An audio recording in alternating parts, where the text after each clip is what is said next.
आज की कहानी एक नहीं दो सच्ची घटनाओं पर आधारित है। दो अलग अलग समय की ऐसी महिलाएं जिनमें बहुत समानताएं थी, जैसे उनका नाम करीबन एक जैसा ही है, जूली जूलिया, मगर वो एक दूसरे से कभी मिलेंगे नहीं। उनकी कहानी आज हम क्यों सुनने वाले हैं? उन्होंने ऐसा क्या खास किया है? शायद इतना भी कुछ खास नहीं किया, मगर जो भी किया वो लगातार करते रहे, तब तक जब तक कि वो उसमें परफेक्ट नहीं बन गए, उनका नाम नहीं बन गया। मूवी स्ट्राइप की कहानियों के पिटारे में आज की कहानी है 2009 की Julie Julia, director Nora Ephron, IMDb 7। दोस्तों, हमारी एम्प्टी फैमिली 3 लाख पूरे होने में बस कुछ ही दूर है। आपके ढेर सारे प्यार और सपोर्ट से हम सभी यहाँ तक पहुँचे हैं। हमसे कहानी सुनना आपको अच्छा लगता है तो प्लीज आपकी तरफ से भी थोड़े लाइक, शेयर, हार्ट्स, कमेंट्स पक्के से करें। जो नए हैं और हमें सुनते हैं लेकिन सब्सक्राइब नहीं किया, ऐसा ना करे, सब्सक्राइब तो कर दो। आपके लिए ऐसी ही कहानियां लाते रहेंगे यार। अभी फिलहाल ये कहानी सुनते हैं। चलिए पहले साल 1939 की जूलिया से मिलते हैं। ऊंचा कद, घुंघराले लाल बाल, खुश मिजाज और अदा में बेफिक्री, जूलिया अपने पति पॉल के सरकारी नौकरी में हुई तबादले के साथ फ्रांस के एक शहर पेरिस आ पहुंची। लेकिन एक समस्या है कि उसे फ्रेंच नहीं आती। इस नए शहर में कुछ उसके मुताबिक हो ना हो, मगर यहाँ का बेमिसाल खाना उसे बड़ा पसंद है और वो शौकीन भी रही है किस्म किस्म के जायकों की, अमेरिकी डब्बों में आने वाले पैक्ड खानों से बिल्कुल अलग। तो अब मिलते हैं कहानी की जूली से। साल 2002 न्यूयॉर्क शहर में अपने पति एरिक के ऑफिस के नजदीकी उन्होंने 900 स्क्वायर फीट का एक अपार्टमेंट लिया है। एरिक एक न्यूज़पेपर में एडिटर है और जूली एक इंश्योरेंस कंपनी के कॉल सेंटर डिपार्टमेंट में काम करती है। उसका दिन भर लगातार फोन का जवाब देते हुए कट जाता। थक हार कर एक जो चीज उसे सुकून देता वो है खाना बनाना, क्योंकि उसे मालूम है कि चाहे इस रसोई घर के बाहर की दुनिया में कुछ उसके मुताबिक हो या ना हो, मगर यहाँ वो तय कर सकती है कि कितना चीनी डालने पर केक कितना मीठा बनेगा। इस पूरी भागती जिंदगी में ये एक राहत की बात है और एरिक को उसके हाथ के बने हर खाने का जायका पसंद है। जैसे कि अभी वो केक पूरा बनाने से पहले ही वो खुद को खाने से रोक नहीं पा रहा। अब हर महीने के एक रविवार को वो सारी सहेलियां इकट्ठा होती है। 30 पहुंचते पहुंचते उनमें से हर कोई कहीं न कहीं पहुंच चुका है। कोई कंपनी का CEO है, कोई कुछ। हालांकि जूली ने भी अपने करियर की शुरुआत एक लेखक के रूप में की थी, मगर 8 साल बाद भी घर और परिवार में उलझकर वो अपनी किताब पूरी ना कर सकी। तो अब वो एक कंपनी के बड़े से दफ्तर के एक छोटे से कोने में फोन पर लोगों को तसल्ली देती है कि उनका इंश्योरेंस पास हो जाएगा। एक दिन उसने सुना कि उसकी एक सहेली ने अपना एक ब्लॉग लिखना शुरू किया है जिसमें वो रोजमर्रा की बातें लिखती है। जूली ने सोचा, मैं किताब पूरी नहीं कर सकी क्योंकि छापने के लिए कोई पब्लिशर नहीं मिला, लेकिन एक ब्लॉग तो लिख ही सकती हूँ जहाँ किसी पब्लिशर की जरूरत नहीं। बस इंटरनेट पे जाओ और लिखना शुरू कर दो। हालांकि लिखने की शौकीन तो वो पहले से है, पर वो ब्लॉग में लिखेगी क्या? वो कुछ ऐसा लिखना चाहती है जिससे कि उसे दिन भर की भागती दौड़ती जिंदगी से छुटकारा दे सके, एक सुकून दे सके। वैसे आज का डिनर काफी लाजवाब बना है, कहते हुए एरिक ने कहा, क्यों ना तुम फूड ब्लॉग शुरू करो? खाना बनाना तुम्हें पसंद है और तुम इस पे लंबी बातें भी कर सकती हो। जूली बोली, हाँ अच्छा तो लगता है, मगर मैं जूलिया चाइल्ड की तरह पक्की शेफ नहीं हूँ, मुझे कौन पढ़ेगा? हाँ, लेकिन उसकी लिखी किताब है मेरे पास, माँ से क्रिसमस पर ली थी मैंने, उसे पढ़कर मैं एक एक रेसिपी बना जरूर सकती हूँ। अचानक उसके दिमाग में ख्याल आया, क्यों ना वो रोज एक रेसिपी उस किताब से पढ़कर बनाए और उसके बारे में ब्लॉग में लिखे। लेकिन जैसा कि होता है, वो किसी भी काम को कभी पूरा नहीं कर पाती, तो उसे खुद को इस काम के लिए एक डेडलाइन देना होगा। एरिक बोला, हाँ बिल्कुल, 1 साल। हाँ, 1 साल में मुझे ये किताब पूरी करनी होगी, मगर मैं 10 घंटे की नौकरी करके 9 बजे घर आती हूँ, कैसे कर पाऊंगी? मगर उसने ठान लिया है कि अब ये करना है तो करना है। जिंदगी में वो ये एक चीज जरूर समय पर पूरा करेगी। एरिक ने उसका ब्लॉग बना दिया और वो रात उन्होंने जूलिया चाइल्ड की वीडियोस देखते हुए बिताई। अगले दिन उसके ब्लॉग का पहला दिन है। 365 दिन है उसके पास, कुल 524 अलग अलग तरह की डिशेस बनाने के लिए। तो तय हुआ, दिन भर वो एक सरकारी नौकर रहेगी और रात में एक फूड ब्लॉगर।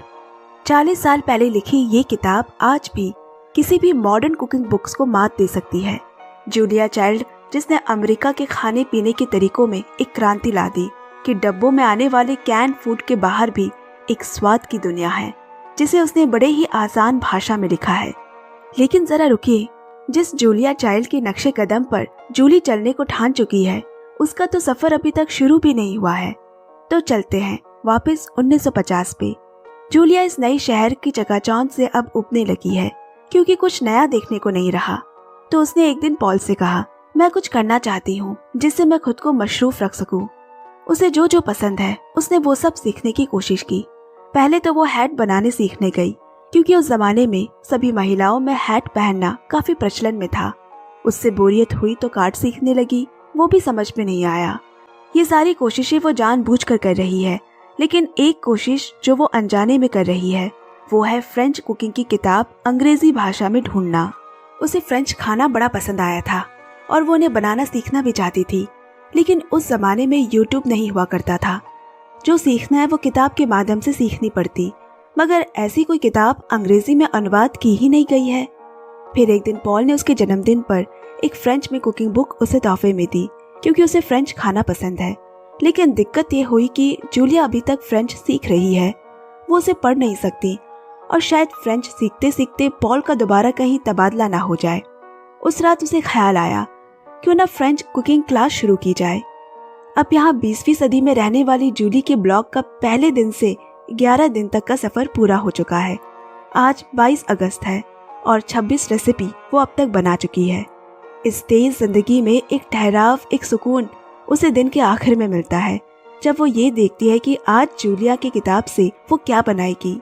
इस बार तो उसने महीने के पहले दिन ही आधी तनख्वाह रसोई घर के सारे सामान खरीदने में लगा दी, वो सब जो उस किताब को पूरी करने में चाहिए। एक दिन उसे माँ का फोन आया। बोली, ये पागलपन है, तुम्हारे पास एक फुल टाइम सरकारी नौकरी है, एक पति है जिसका तुम्हें ख्याल रखना है, उसके ऊपर से ये नया ब्लॉग जिसे मालूम है कि तुम कभी पूरा नहीं कर पाओगी। खुद को और परेशान मत करो और इसे छोड़ दो, किसी को पता नहीं चलेगा। मगर जूलिया ने जिद पकड़ ली है, वो इसे बंद नहीं करेगी। आज 5 हफ्ते गुजर चुके हैं और किताब का 47वां रेसिपी है, लेकिन अब तक एक भी व्यूअर उसके ब्लॉग पर नहीं आए।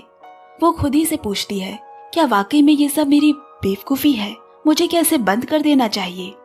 पता है दुनिया का सबसे बड़ा इम्तिहान क्या है? सब्र। अब चलते हैं पहले वाली जूलिया के पास। उसकी कुकिंग क्लास शुरू हो गई। उस जमाने में भी हालांकि घर पे महिलाएं ही रसोई में लगी रहती, मगर इसे वो पेशे के तौर पर नहीं अपनाती थी। ज्यादातर इस क्षेत्र में मर्द ही थे और जूलिया की क्लास में वो इकलौती महिला है। जूलिया एक रईस घर से ताल्लुक रखती है, इसलिए खाना बनाना उसे नहीं के बराबर आता था। हालांकि खाने की शौकीन मगर वो थी, उसके लिए भी चुनौती काफी बड़ी है। धीरे धीरे 1 साल गुजर गया। जूलिया के एक दोस्त है एविस, जिसे वो समय समय पर खत लिखती रहती है। पराये देश में एक ऐसा दोस्त जिसे वो हर बात बताती है, और पॉल जैसा प्यार करने वाला पति जो उसे प्यार जताने का कोई मौका नहीं छोड़ता। शायद इन्हीं चीजों से जिंदगी आसान बन जाती है, मगर जिस रास्ते पर ये दोनों लड़कियां चल पड़ी है, चुनौतियां इन्हें बाहर से ही नहीं घर के अंदर से भी मिलेगी। हमारे न्यूयॉर्क में बैठी जूली को अब उसके ब्लॉग पढ़ने वालों के तोहफे आने लगे हैं। किसी में सॉस है तो किसी में अचार, बटर और पता नहीं क्या क्या, और वो इनमें से किसी को भी नहीं जानती। वो बस उनसे इस ब्लॉग के माध्यम से जुड़ी है और आज वो बेहद खुश है, क्योंकि उसके पेज पर 12 मैसेजेस आए हैं। तो अब तक वो 65 रेसिपी तक पहुंच चुकी है और आज 50वां दिन है। अब मौसम के आगे बढ़ने के साथ जूली भी पूरे विश्वास के साथ बढ़ रही है। 2 महीने में रेसिपी की गिनती 103 पहुंच गई। जूली को ऐसे भी कई रेसिपी बनाने पड़े जिन्हें वो नहीं खाती, जैसे कि अंडे। उसे बचपन से ही अंडों से नफरत थी। फिर उसे मछलियों, मुर्गियों और भी तरह तरह की चीजों को खुद हाथों से काटना भी पड़ा, जो कि ज्यादातर हमें बाजार में साफ सुथरे डब्बों में पैक्ड मिलते हैं। मगर जूलिया चाइल्ड ने अपनी किताबों में ऐसा ही लिखा है, और वो कुछ भी करे लेकिन अपनी जूलिया को धोखा नहीं दे सकती। फिर आया उसका जन्मदिन। शाम का खाना तैयार होने के बाद घर दोस्त आए, मगर इस दफा की जूली बिल्कुल बदली बदली सी है। उसकी आंखों की चमक बता रही है कि वो बेहद खुश है। सारे दोस्त तारीफ करते नहीं थक रहे और जूली के ब्लॉग की बातें खत्म ही नहीं हो रही। एरिक ने उसे जूलिया चाइल्ड की तरह एक मोतियों का हार तोहफे में दिया। शायद वो जूलिया नहीं होती तो ये जूली अपने आप को कभी ढूंढ ही नहीं पाती। वहाँ पहले वाली जूलिया का कुकिंग क्लास लगभग खत्म होने को है, मगर उसे या तो परीक्षा में बैठने नहीं दिया जा रहा या फेल कर दिया जा रहा है, क्योंकि वहाँ की परिचालिका एक महिला है जिसे अमेरिकी लोगों से नफरत है। इसी तरह एक बार जूलिया की एक पार्टी में अमेरिकी लड़कियों को कुकिंग क्लास देने वाली से परिचय हुआ। नाम है सिमका।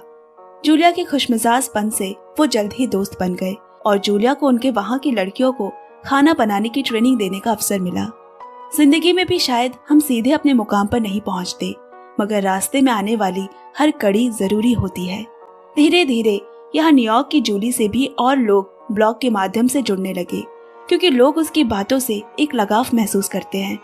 भूली बिसरी पुरानी तरीके का स्वाद जो अब नई पीढ़ी भूल चुकी है।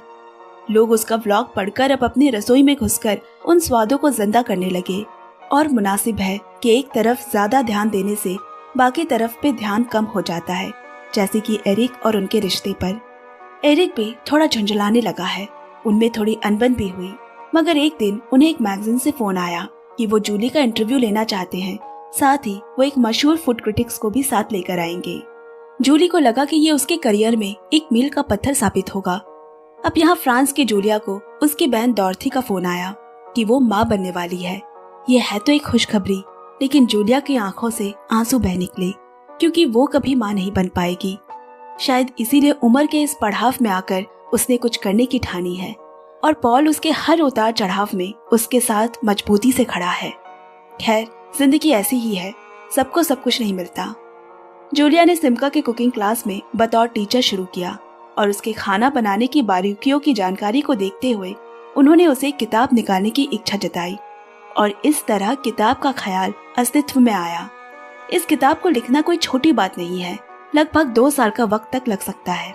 कुछ समय बाद पॉल के दोबारा तबादला होने की खबर आ गई, यानी कि जूलिया अब अपने यहाँ के दोस्तों के साथ हमेशा की तरह बैठकर किताब की बारीकियों के बारे में बात नहीं कर पाएगी। उन्हें चिट्ठी का सहारा लेना होगा। कैसे मुमकिन हो पाएगा सब कुछ?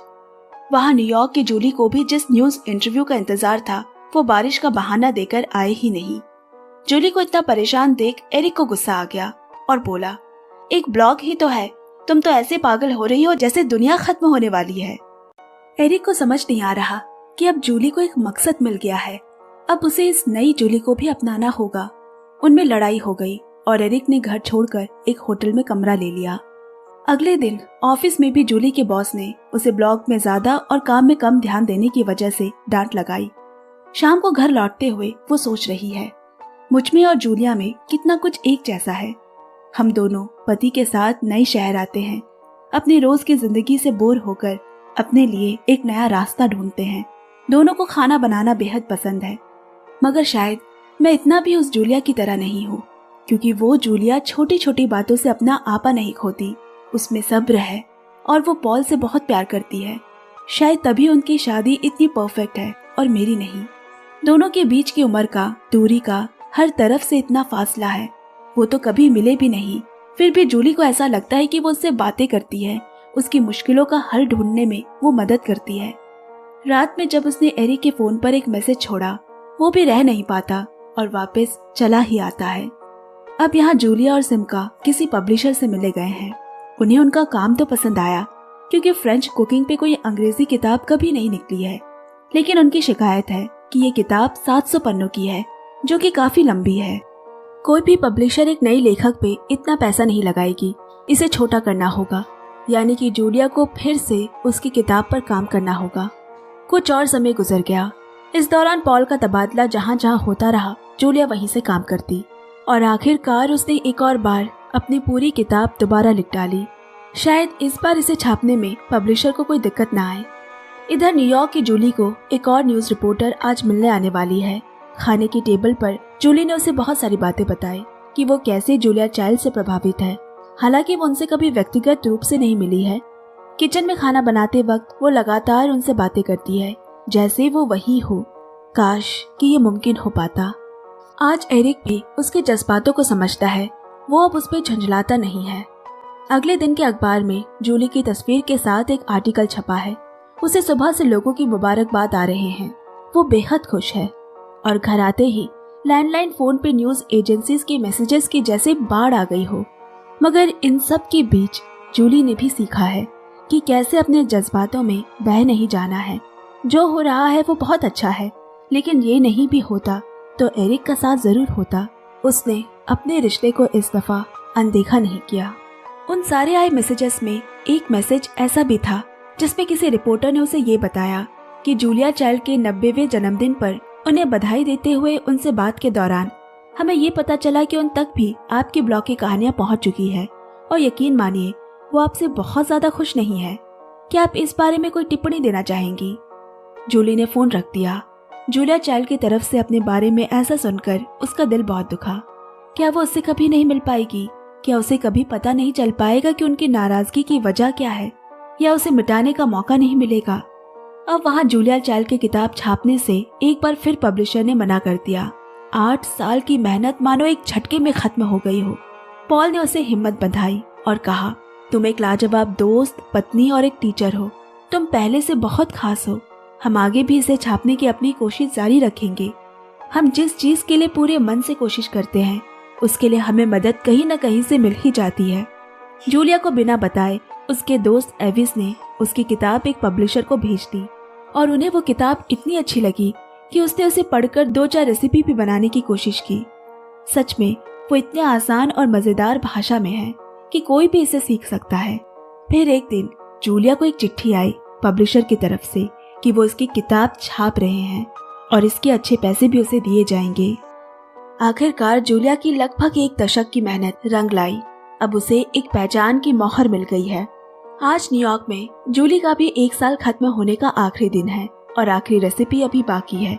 वो अपने ब्लॉग में लिखती है, आज 1 साल के सफर का अंत हो रहा है। मुझे खुशी भी है और इसके खत्म होने का दुख भी।